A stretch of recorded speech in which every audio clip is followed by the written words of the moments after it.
Hola, ¿qué tal amigos? Mi nombre es Cristian Moya y el día de hoy veremos la segunda parte del tema de COVID-19, en donde abordaremos los aspectos clínicos y el abordaje diagnóstico de la enfermedad.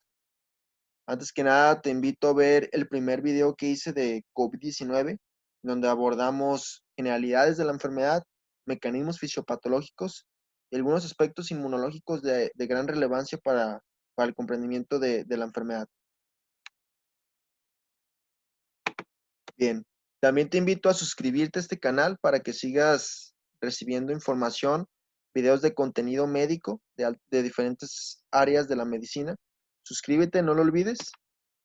Y bueno, ya iniciando con las manifestaciones clínicas. Considerar que existen diferentes estadios de severidad en un paciente sintomático. Esta clasificación de severidad se basa en 3 puntos o 3 estadios. Enfermedad leve, cuando un paciente presenta síntomas de neumonía leve o nula, o cuando el paciente presenta fiebre leve, presenta cefalea, presenta mialgias, fatiga, dolor de garganta, un simple resfriado, son síntomas leves. Estos síntomas leves, si bien representan un gran problema, no son suficientes para impedir las actividades de las actividades físicas de un paciente. ¿Ok? También se presenta este segundo punto o este segundo estadio, que es la enfermedad severa, cuando hay datos de disnea, hipoxia o daño pulmonar mayor al 50% en un lapso de 24 o 48 horas y que esto es confirmado por medio de estudios de imagen. Y enfermedad crítica, cuando el paciente presenta datos de insuficiencia respiratoria, shock o falla multiorgánica.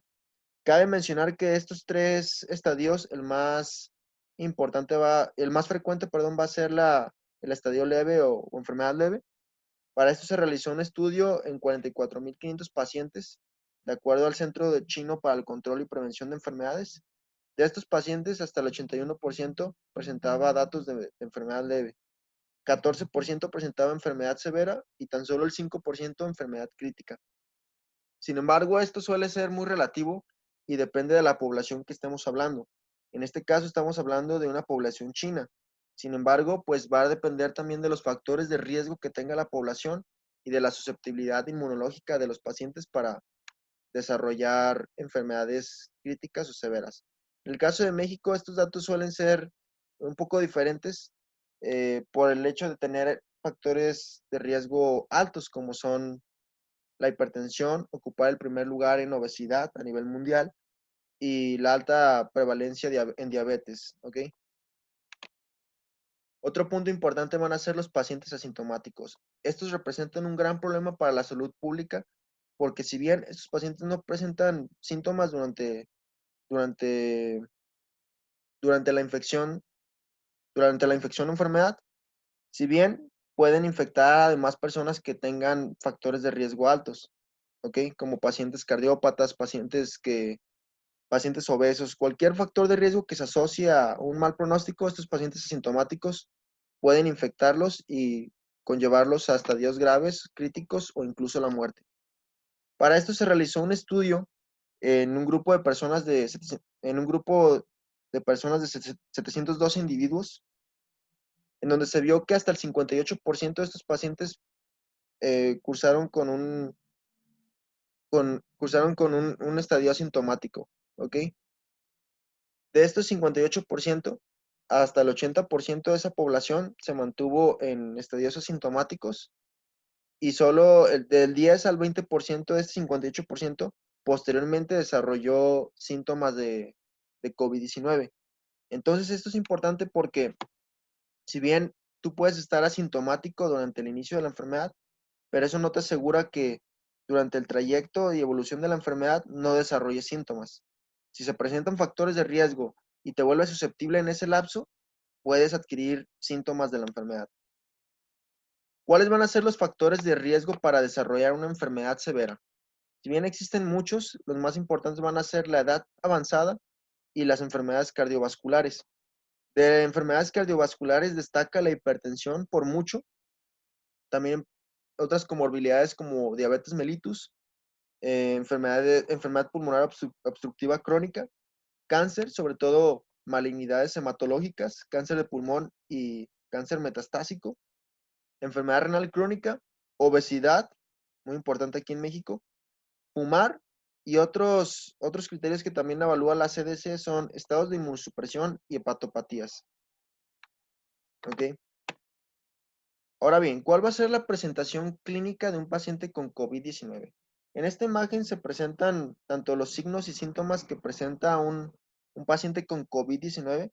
Pueden ser desde síntomas muy generalizados hasta síntomas muy severos, como puede ser una neumonía, ¿sí? Los signos y síntomas que mayormente son frecuentes son tos seca, hasta un 50%, fiebre, 43%. Este dato suele ser muy variado dependiendo de la bibliografía que consulten, va a variar. En general, la mayoría coinciden que es de un 40 a 50%, pero llegué a encontrar literaturas que mostraban que la fiebre era el signo más común y podría estar presente en la población hasta en un 90%. Mialgias en un 36%, cefalea 34%, disnea 29%, dolor de garganta 20%, diarrea 19%, náuseas y vómitos 12%, anosmia y disgeusia. Sí, a esto anosmia se refiere a cuando hay pérdida del olfato y disgeusia cuando hay un trastorno en la detección de sabores. Esto suele estar presente en un porcentaje menor a 10%, dolor abdominal menor a 10% y rinorrea menor a 10%. ¿Sí? También se presentan otros signos y síntomas atípicos como puede ser lesiones maculopapulares, urticaria o lesiones eritematosas, ¿sí? Que pueden estar presentes tanto en manos, pies, cara, frente, etcétera. Pueden presentarse también pápulas y también algunas otras lesiones como puede ser el lívido reticularis, que afecta sobre todo miembros inferiores y que hace referencia a estados de hipercoagulabilidad por parte de los pacientes con COVID-19. Esta hipercoagulabilidad genera una red venosa, ¿sí? Sobre todo en miembros inferiores que generan eh, este patrón vascular. Pseudoperniosis también. La pseudoperniosis se puede observar como presencia de nódulos, sobre todo en extremidades distales, sí, con un color púrpura rojizo, ¿sí? Esto suele estar frecuente sobre todo en pacientes jóvenes y niños. Conjuntivitis también. Y bueno, en esta imagen se ilustra los estadios clínicos del COVID-19 dependiendo del estado inmunológico del paciente y la respuesta inmunológica que éste esté dando frente a la infección. Si se fijan, el SARS-CoV tipo 2, una vez que infecta a una persona, esta infección puede verse manifestada como un paciente asintomático o un paciente sintomático. En el paciente asintomático, por ende, no hay síntomas, mientras que en el paciente sintomático, como ya habíamos mencionado, se puede clasificar en leve, en este caso lo manejan como moderado y severo, ¿ok? En leve, la mayoría de las veces hay recuperación en un lapso de 2 semanas y en estadios moderados y severos la recuperación puede ser hasta de 3 semanas, ¿ok? Dependiendo del estadio, dependiendo del estado inmunológico que posea el individuo que esté infectado, va a ser la respuesta que dé ante la enfermedad y el tiempo de recuperación. Generalmente, cuando el sistema inmunológico está trabajando adecuadamente y se dan estos fenómenos que ya mencioné en el primer video, se da una recuperación oportuna y pronta,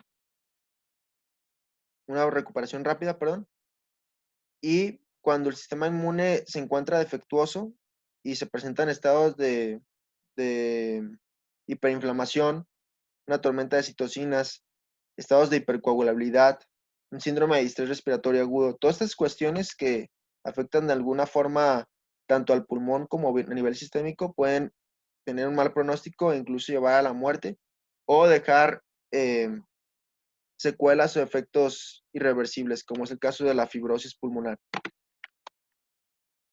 Otra de las complicaciones que presentan los pacientes con COVID-19. Ya habíamos mencionado el síndrome de distrés respiratorio. Esta es la principal causa de muerte de los pacientes con COVID-19. Hasta el 70% de los pacientes que mueren se debe a este síndrome de distrés respiratorio. Sin embargo, también se presentan otros, como es el caso de las arritmias. Hasta el 17% de los pacientes con complicaciones presentan arritmias. Falla cardíaca aguda, un 7%. Shock, 9%. Lesión renal aguda. Tromboembolia pulmonar. Síndrome de liberación de citocinas, que también va de la mano con el síndrome de distrés respiratorio. La mayoría de las veces el síndrome de liberación de citocinas te conlleva un síndrome de distrés respiratorio. Síndrome de Guillain-Barré también se ha reportado en algunos casos, sobre todo pacientes que inician la enfermedad de 5 a 10 días pueden desarrollar este síndrome de Guillain-Barré, que también es autoinmune. Enfermedad de Kawasaki y síndrome de shock tóxico, sobre todo reportado en pacientes pediátricos. E infecciones secundarias, sobre todo en pacientes inmunocomprometidos, que pueden ser infecciones fúngicas como la aspergilosis o infecciones bacterianas que aún así compliquen la neumonía. Se puede volver mixta, iniciando como una neumonía típica por el virus y puede evolucionar a una neumonía bacteriana por la infección secundaria. Esto está presente hasta en un 8% de los pacientes. Bien, esta pregunta es muy importante. ¿En cuánto tiempo se recupera un paciente de COVID-19? De acuerdo a los datos de la Organización Mundial de la Salud, el tiempo de recuperación suele ser muy variado. En general, se toma en promedio 2 semanas en el caso de infecciones leves y de 3 a 6 semanas en casos de enfermedad severa, ¿ok? Sin embargo, pues aquí depende también del estado inmunológico del paciente, así como de otras comorbilidades, sobre todo pulmonares, que puedan complicar la situación, pero en general se manejan esos datos. ¿Cuáles van a ser los hallazgos de laboratorio en un paciente con COVID-19? Si bien son muchos, los más importantes son estos 4 que menciono aquí.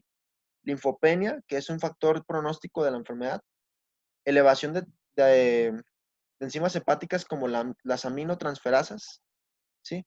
Elevación del LDH o lactato deshidrogenasa y aumento de marcadores inflamatorios, como puede ser la ferritina, como puede ser citocinas, ¿sí? Como puede ser proteína C reactiva, etcétera.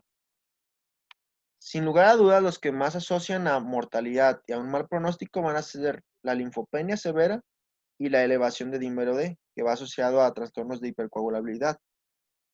Estos que les menciono son los más importantes y los más frecuentes. Sin embargo, dependiendo de las complicaciones que esté presentando el paciente, son los hallazgos de laboratorio que se pueden presentar también. Por decirlo así, si se presenta una falla cardíaca aguda, también hay elevación de troponinas. Si hay lesión renal aguda, hay elevación de creatinina, ¿ok? Entonces, depende mucho de las complicaciones que tenga el paciente. Sin embargo, estas son las más frecuentes. Sobre todo la linfopenia es la que se asocia a un mal pronóstico y a mortalidad. ¿Cómo vamos a hacer el diagnóstico de COVID-19? ¿Cuándo sospechar de un paciente con COVID-19? En primer lugar, la sospecha clínica juega un papel muy importante. Para eso tenemos que hacer una historia clínica adecuada, en donde evaluemos tanto los síntomas como signos del paciente que ya les mencioné de la sintomatología. Los antecedentes son importantes aquí también. El hecho de que el paciente viva en una región de alta transmisión y de alto riesgo nos hace sospechar del desarrollo de COVID-19, o el antecedente de viajes en los últimos 14 días también es importante. Si se viajó a una zona de una alta transmisión y alto riesgo, también puede ser lo mismo que vivir en una zona de alto riesgo. Haber tenido contacto con casos confirmados o sospechosos de COVID-19 en los últimos 14 días.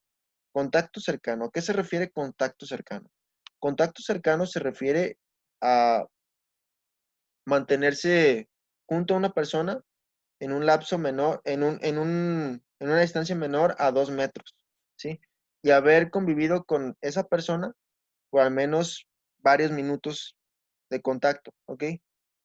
Y también aquí se considera que la persona no haya estado protegida. Por ejemplo, si un médico está bien equipado y tiene el traje adecuado para atender a un paciente con COVID, no, se considera contacto cercano, pero no igual de infeccioso como podría ser una persona común que esté en la calle y que haya tenido contacto con otra persona sin la protección adecuada. Bien, ya una vez que hablamos de los aspectos clínicos de cómo la sospecha y los antecedentes son de gran relevancia para sospechar del desarrollo de COVID-19, sin lugar a dudas, para confirmar el diagnóstico de esta enfermedad se requieren pruebas, pruebas laboratoriales muy importantes, como puede ser la PCR con transcripción inversa. ¿Ok? En general, no nada más la PCR se utiliza, es la que más se utiliza para detectar pacientes con COVID-19.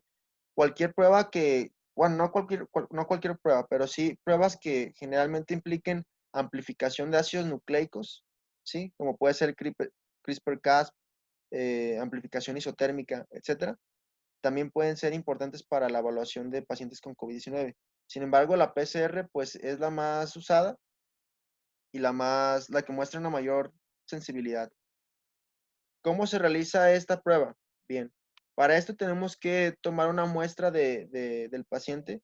Sobre todo se utiliza un hisopo en donde se explora la nasofaringe. Se toma una muestra de secreciones en esta región y este hisopo pues es importante porque ese nos muestra el espécimen que se va a evaluar en la PCR.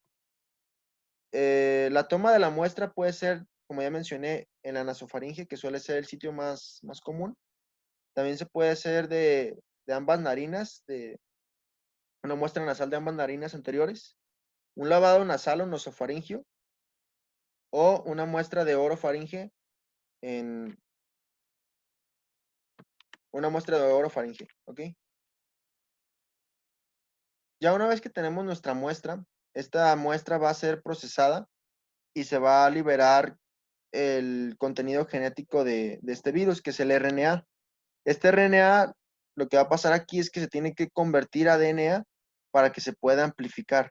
¿Ok? La PCR, recordemos que es una prueba es un test de amplificación de ácidos nucleicos también. Entonces se toma esta muestra, se mantiene ese RNA, ese material genético, este se convierte a DNA y este DNA se junta con este material genético que es diseñado por ingeniería genética, que son los primers, son fragmentos que se unen al DNA, son fragmentos combinantes. Y ya una vez que estos dos fragmentos se unen, se puede llevar a cabo el proceso de replicación y duplicación en general. Y en el caso de que sea positivo, esta replicación va a crear muchas copias de material genético que pueden ser cuantificadas mediante la fluorescencia. ¿Ok? Hay ciertos marcadores de fluorescencia que hacen posible ver la replicación viral. En este caso, estamos hablando de un paciente que dio positivo. Si se da el fenómeno de fluorescencia y la cantidad es suficiente para ser cuantificable. En caso de un paciente negativo, simplemente no se presenta este fenómeno de replicación porque no hay presencia de material genético y por lo tanto no hay fluorescencia.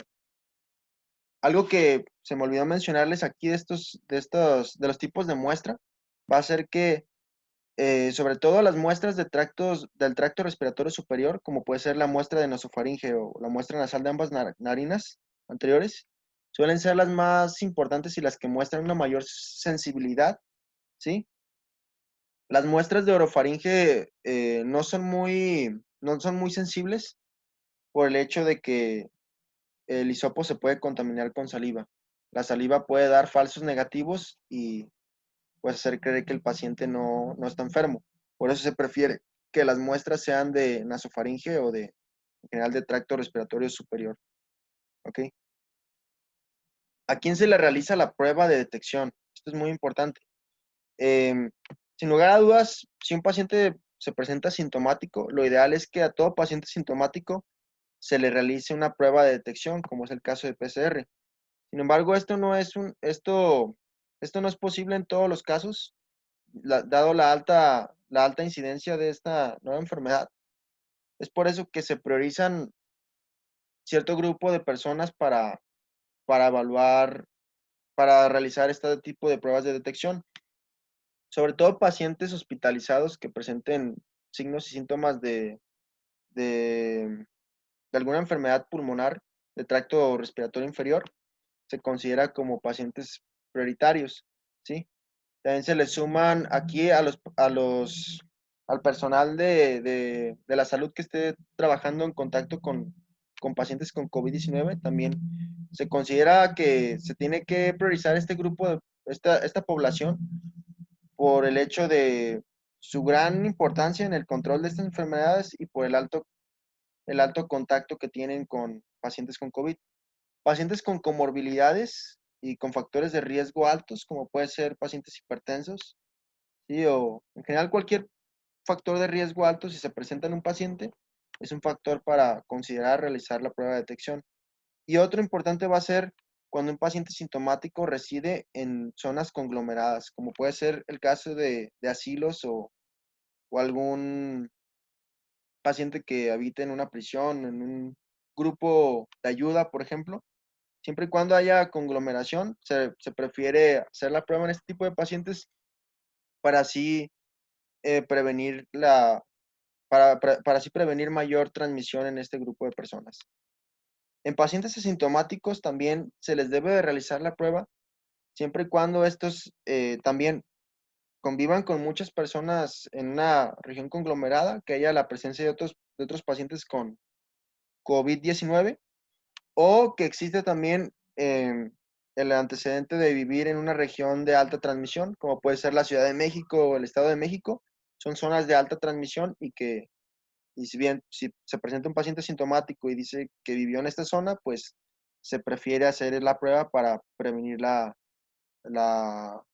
propagación del virus. También va a ser importante realizar las pruebas de detección en pacientes asintomáticos que requieren una terapia de inmunosupresión, sobre todo pacientes que vayan a realizarse algún tipo de trasplante y se lleva a cabo la inmunosupresión, se hacen este tipo de pruebas. Pacientes que planeen hacer una cirugía, que planeen realizarse una cirugía, o pacientes que hayan tenido contacto con, con personas confirmadas con COVID-19, como es el caso del personal de la salud. Ahora bien, esta pregunta es importante. ¿Qué se debe hacer si la prueba es negativa y si se continúa con una sospecha clínica? ¿Ok? Me realizaron la prueba, yo sigo presentando síntomas y signos de COVID-19, estoy preocupado y decido acudir a la clínica para decirles que yo sigo sospechando de la enfermedad. O el mismo personal médico dice, este paciente, a pesar de que dio negativo en las pruebas de PCR, sigo creyendo que tiene COVID-19 y voy a realizar otra prueba. Para esto, se recomienda repetir la prueba de 24 a 48 horas después de la prueba inicial, ¿sí? Esto es en el caso de un paciente, pues, que presenta síntomas clásicos de COVID-19. Para pacientes que presenten enfermedades respiratorias inferiores, se requiere tomar especímenes del tracto respiratorio inferior, ya sea por medio de, si un paciente presenta expectoraciones por tos seca, se toma esta expectoración y este esputo, o si el paciente está intubado y se requiere una muestra, se puede hacer un lavado broncoalveolar o un lavado traqueal para, para la detección de un espécimen con mayor carga viral. Cabe mencionar aquí que el lavado,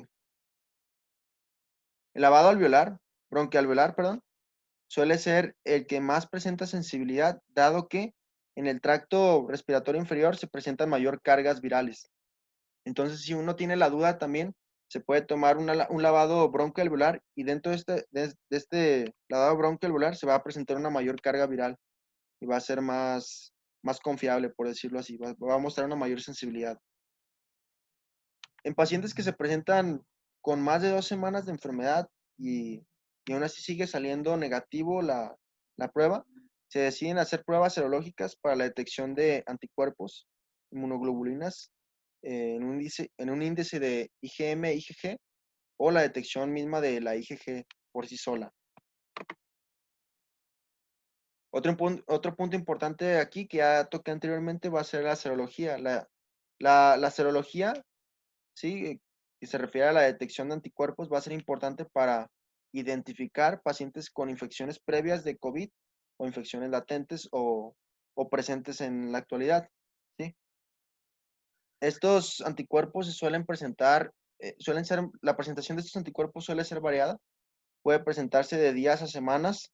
Sin embargo, el rango promedio, por decirlo así, es de 12 días en el caso de IgM y 14 días en el caso de IgG. ¿Ok? Bien. Ya por último vamos a estudiar, vamos a dar una revisión en los estudios de imagen para la detección de pacientes con COVID-19.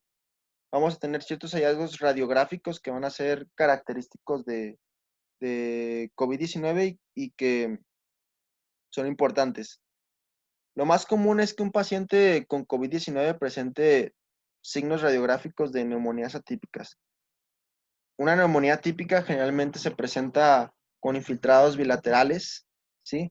Difusos y sobre todo enfocados en lóbulos inferiores, como es el caso de esta placa de tórax, ¿sí? Suelen presentar un patrón de vidrio esmerilado y pueden presentar también eh, consolidaciones, ¿ok? Las, los estudios de imagen que mayormente se utilizan son la radiografía de tórax posterior anterior y la TAC torácica. Estos son los porcentajes de los hallazgos radiográficos que se han demostrado en los pacientes con COVID.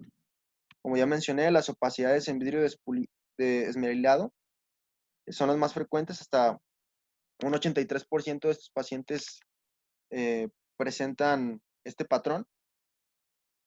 Bueno, y antes que nada mencionar que no todos los pacientes muestran estos hallazgos radiográficos, ¿ok?